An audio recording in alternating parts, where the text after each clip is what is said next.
o debate sobre o julgamento de Jair Bolsonaro pegou fogo no plenário. De um lado, o deputado Marcel Van Hatten acusou o STF de rasgar a Constituição e transformar Alexandre de Moraes em um verdadeiro inquisidor. Para ele, o que está em jogo não é justiça, mas um tribunal de exceção para eliminar Bolsonaro da vida política. Do outro lado, a deputada Fernanda Melchiona, PSOL, reagiu com força. Disse que o 8 de janeiro foi uma tentativa de golpe e que falar em anistia é um absurdo. Para ela, perdoar seria premiar golpistas, e todos, dos vândalos aos financiadores, precisam ser punidos. Um embate explosivo que mostra como o destino de Bolsonaro e a narrativa do 8 de janeiro viraram o maior campo de batalha ideológico do Brasil. Vamos começar o debate. Deputados, muito bem-vindos. Obrigada por aceitarem o nosso convite. Começo pela deputada Fernanda Melchiona. Deputada, a defesa de Jair Bolsonaro atingiu o objetivo dela nesse julgamento, ou pelo menos nessa primeira fase? Boa noite. Boa noite, Juliana. Boa noite a todos que nos acompanham. É evidente que não, né? Porque, na verdade, o que a gente viu foi uma repetição de uma cantilena enfadonha, de que existe uma suposta perseguição e de que não há provas, quando eles cansam de colecionar provas contra si há mais de 2 anos. Tudo começa em 2021, com a devolução dos direitos políticos ao Lula, e ali uma campanha orquestrada em que o Bolsonaro, inúmeras vezes, fez declarações ou golpistas, como foi no 7 de setembro de 2021, ou criminosas para deslegitimar a urna eletrônica, nesse processo que ficou baseado na desinformação, nas fake news, por um lado, e na agitação de um clima político de negação do resultado eleitoral, da soberania, para depois tentar justificar um golpe. E essa trama toda golpista, muito bem debelada e apresentada no relatório do Procurador-Geral da República, Paulo Gonet, não foi vitoriosa, foi derrotada, mas teve inúmeros momentos, inúmeras etapas de preparação do golpe e, inclusive, de início desse processo, como a reunião ministerial lá em 11 de novembro, já depois da eleição, durante a própria eleição, a tentativa de impedir os eleitores do Lula, o plano Punhal Verde e Amarelo, que foi impresso no Palácio do Planalto, Juliana, impresso no Palácio do Planalto. E 40 minutos depois, o Mário Fernandes, que foi esse que fez o plano de tentar matar Alckmin, Lula e Alexandre de Moraes, reúne com o Bolsonaro. Então está muito claro nos últimos anos quem foi o mentor intelectual da tentativa de golpe, né? Tanto Bolsonaro como generais que também estão no banco dos réus e que culminou no 8 de janeiro. Culminou no 8 de janeiro como parte de uma organização golpista que tentou, né, levar as Forças Armadas a dar um golpe, fato que não foi aceito por 2 comandantes da época, e claro, uma situação internacional desfavorável e, ao mesmo tempo, uma ampla mobilização do povo brasileiro, porque ali não teria cenário político para um golpe. Agora, a tentativa de golpe é claríssima e esse julgamento tem uma dimensão histórica para que não se tenha impunidade, para que não se tenha salvo-condutos para novas tentativas golpistas e também uma dimensão histórica num país como o Brasil, que viveu 21 anos de ditadura civil-militar e que nunca fez justiça de transição nos casos de 21 anos de assassinatos, torturas, perseguição, ataque à liberdade de imprensa, cassação de parlamentares, assassinato de parlamentares, como foi o Rubens Paiva, que é ilustrado no filme Ainda Estou Aqui, né? A vida da viúva Eunice Paiva. Então, com esse histórico do Brasil, a gente tem um momento importante na vida política do país, na vida jurídica do país, de defesa das nossas liberdades democráticas conquistadas em 88, de defesa da nossa soberania, porque não contentes, né, em tentar dar um golpe e serem derrotados, não contentes com toda a trama que organizaram, ainda foram aos Estados Unidos buscar um tarifaço contra o povo brasileiro, diretamente articulado pelo Eduardo Bolsonaro, em conluio com seu pai. Então, evidentemente, a defesa não prospera, só repetecos de discursos que não encontram eco na realidade. Deputado Marcel Van Hatten, ao mesmo tempo para o senhor, bem-vindo, boa noite. A defesa de Bolsonaro atingiu o objetivo?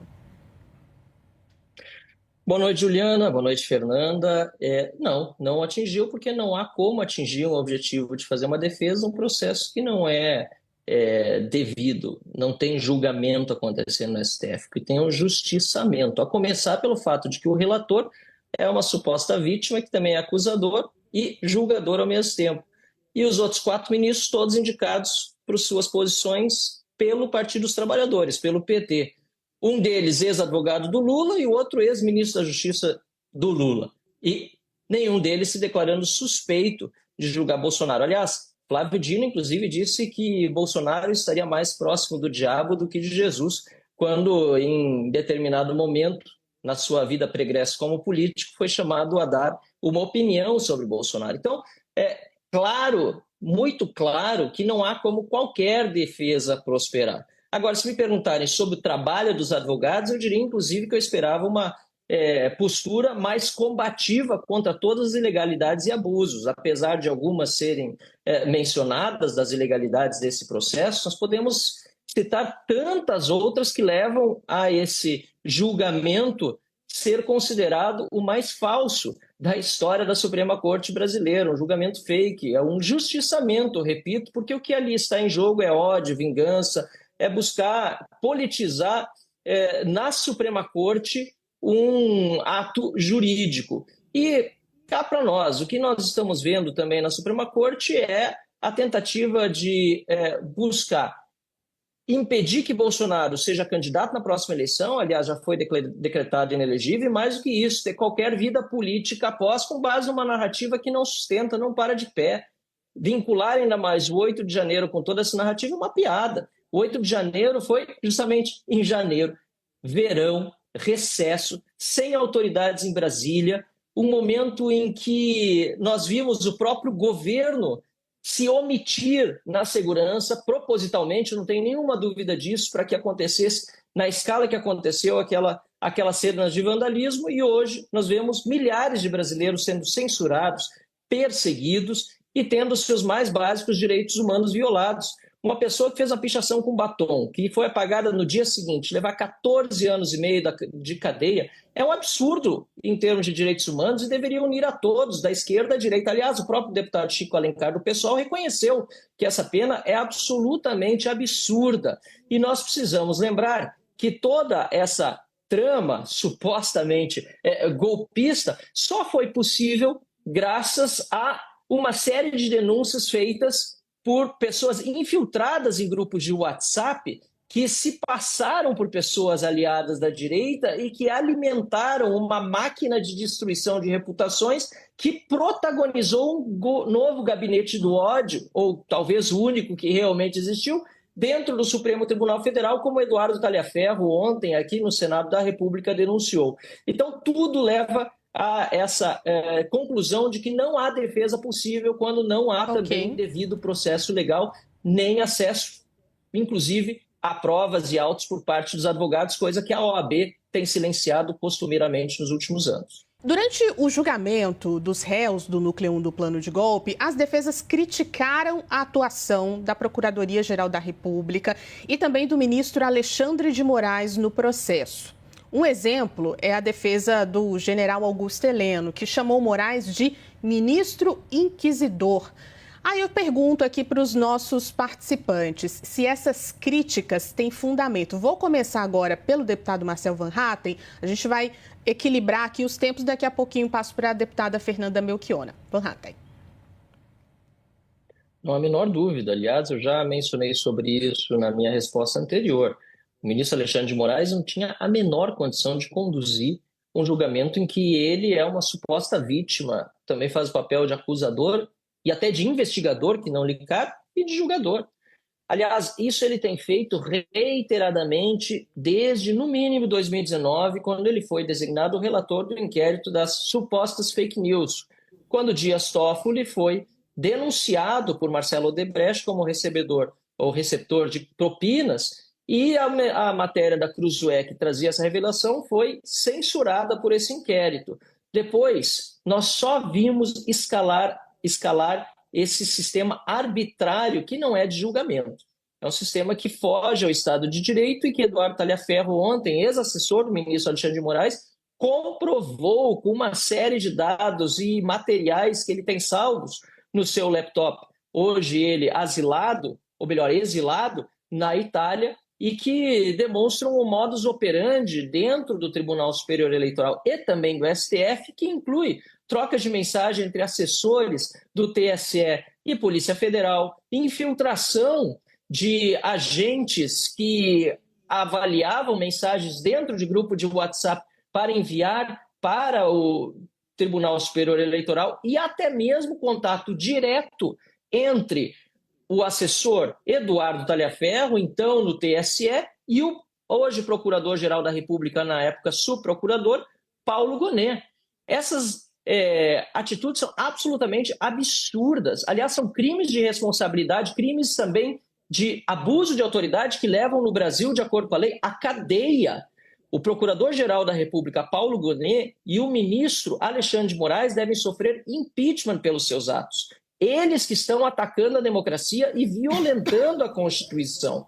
Se é preciso dar um andamento a qualquer tipo de investigação contra qualquer pessoa no Brasil, deve ser dado no foro adequado e seguindo o devido processo legal. E Jair Bolsonaro, como ex-presidente da República, assim como Lula o foi, deveria ser julgado à primeira instância e não diretamente no Supremo Tribunal Federal, muito menos sem o respeito às prerrogativas que deveria ter de acordo com a lei processual do Brasil. Deputado, o tempo é da senhora e acrescento essas críticas feitas pelas defesas a Moraes, a PGR, isso tem fundamento? Olha, primeiro, Juliana, eu queria comentar que eu vivi para ver o Van Hatten defender direitos humanos de quem está no sistema carcerário. Eu, de fato, sempre me preocupo com direitos humanos e eu acho que aqui o problema da condenação da Débora não é pela pichação e pelo batom, porque senão parece que as pessoas estavam no domingo do parque, ela pichou com um batom e tal, quando, na verdade, o Brasil todo viu, né? Uma tentativa de golpe de Estado articulada pela extrema-direita, uma desforra golpista, né? Uma horda de translocados que invadiram o Supremo, Câmara dos Deputados, Senado da República, e essa moça era uma das pessoas, das milhares de pessoas que estava nesse ato criminoso do 8 de janeiro. E aí a extrema-direita tem que se definir, ou foram os bolsonaristas ou foram os infiltrados. E já está claro que foram os bolsonaristas, 590 assinaram transação penal, reconhecendo a tentativa de golpe. Outros 690 foram condenados. Agora, uma coisa eu concordo, não basta pegar só o boi de piranha, quem estava lá na frente, não pegar o mentor intelectual do golpe. Por isso, é muito importante também o julgamento do Bolsonaro, do Braga Neto, que tu lembra bem, passou nos acampamentos golpistas depois, né, da eleição, que depois todo mundo lembra, teve 2 meses de obstrução, né, e de acampamento golpista na frente dos quartéis para emular as Forças Armadas a dar um golpe no Brasil. É isso que a extrema-direita tentou. Numa dessas, o Braga Neto chega lá e diz que não era para perder as esperanças, que vinha coisas por aí, né? E foram inúmeros casos, inclusive com relatos de dinheiro. Os financiadores, eu acho que ainda precisam ser presos, né? Quero deixar esse registro. Mas, além disso, hoje teve um outro elemento muito importante, que foi a defesa do Paulo Sérgio reconhecer por 6 vezes que o Paulo Sérgio, teoricamente, tentou demover o Bolsonaro de uma tentativa de golpe. Quando ele fala, o advogado do Paulo Sérgio, a ministra Carmen Lúcia ainda pergunta: demover o quê? Demover Bolsonaro de quê? De uma tentativa de golpe. Então, os advogados dos próprios réus, ou pelo menos de um réu, reconhecem a tentativa de golpe que foi orquestrada, televisionada, gravada em várias maneiras e que, bom, eles cansaram de produzir provas contra si. Agora, claro, tem os que não querem garantir que quem tentou dar um golpe de Estado seja julgado, responsabilizado, preso e condenado. Vamos ao debate. Deputada Fernanda Melchiona, a anistia para o ex-presidente Jair Bolsonaro tem chance de ser aprovada? Olha, Juliana, infelizmente começou ontem uma operação comandada pelo Tarcísio de Freitas, governador do estado de São Paulo, que veio para Brasília fazer pressão pela anistia, né? A extrema-direita já pedia anistia antes mesmo da condenação, você sabe, quer dizer, a condenação que, bom, enfim, deve acontecer, aliás, se justiça for feita, acontecerá. Por mim já poderia ter acontecido, quero dizer que o Alexandre de Moraes, que aliás foi indicado pelo Temer, não foi pelo PT, fez um trabalho sério, assim como toda a corte, com todo o direito de defesa, as provas arroladas, centenas de provas. Eu tive lá no julgamento, acompanhei os 2 dias. Foram milhares de documentos anexados e, bom, todo o processo, devido ao processo legal, né?